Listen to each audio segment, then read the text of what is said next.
Good morning. I have the distinct honor and privilege of giving doctors heartburn. My topic is embezzlement, not a very pleasant topic. There are times that I wish I were a more motivational speaker where my audience could float out on cloud nine. My fear is my audience leaves feeling worse than when they came in because embezzlement hurts. It's painful. But there is some good news, though, that I'd like to share with you. Over a doctor's 30-year clinical career or plus, 1 out of 3 doctors will not be embezzled. Unfortunately, I believe that means 2 out of 3 will.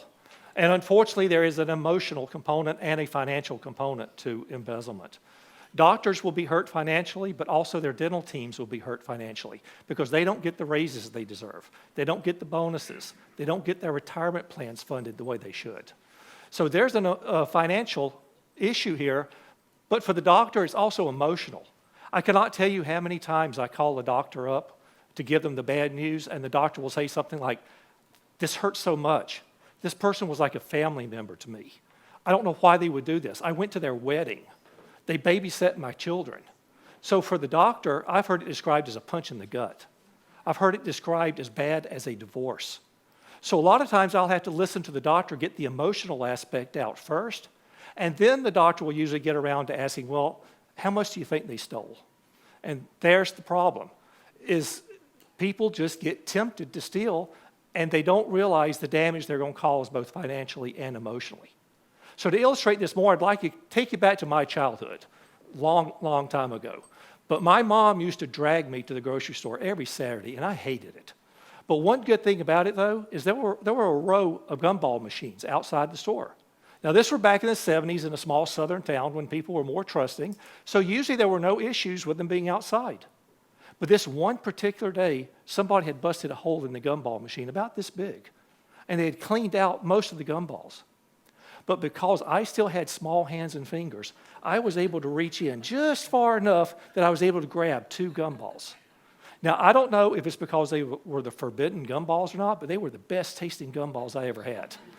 Until my mom saw what happened. And then I got the tail chewing of my life. And I'll never forget what she told me. She said, "Pat, just because they were there for the taking didn't entitle you to take them because they didn't belong to you." Well, today, our financial teams, they have a gumball machine sitting right in front of them as well. Only they don't have to reach into that machine. The gumballs are literally placed right in the palm of their hands. And of course, the gumballs I'm referring to are payments. Cash, checks, credit cards. It doesn't matter. They can all be embezzled. And now, why does someone embezzle? Most embezzlers in a dental office have actually been working for the doctor for quite a long time. They have a lot of seniority and they're trusted. So what happens? Well, sometimes they have a financial need. Sometimes it's greed. Other times it's anger or revenge. But what happens in the case of the embezzler is they finally make a decision that it's in their best interest to steal from the doctor, even though that doctor may be like a family member. So what do doctors do? The conventional wisdom is you implement processes called internal controls. An internal control is simply a procedure you put in place, and you follow them. We all know some of the common internal controls. Make sure the day sheet matches the bank deposit slip. Make sure for deposit only is stamped on the back of every check. The doctor should take the bank deposit to the bank himself or herself.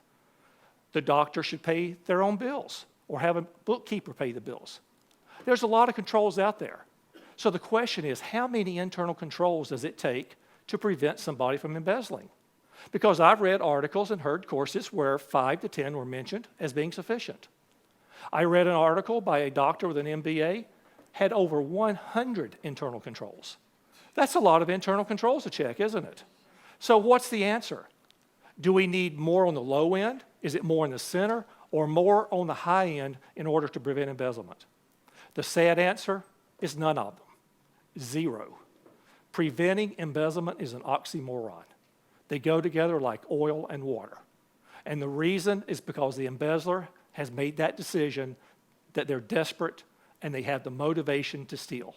And once they make that decision, they're going to steal. Plus, the embezzler can lie awake at night thinking of different ways to steal. And they also know the internal controls the doctor has in place. So they can sneak around those internal controls. So they are not going to prevent embezzlement. In most cases, I will admit, sometimes an internal control can be in the right place at the right time. Now, that's not to say I'm anti-internal control. I'm very much pro-internal control. They have uses because they can discourage embezzlement in certain particular areas. But the number one thing about internal controls, they are very good at catching innocent mistakes because we all make them and we're not hiding them. And innocent mistakes over time can be more expensive than embezzlement. And that is why I will always recommend internal controls. However, if you want to get a handle on embezzlement and catch it early in the process, notice I said catch it early, not prevent it. What you need to do, believe it or not, is easier than many of you might think.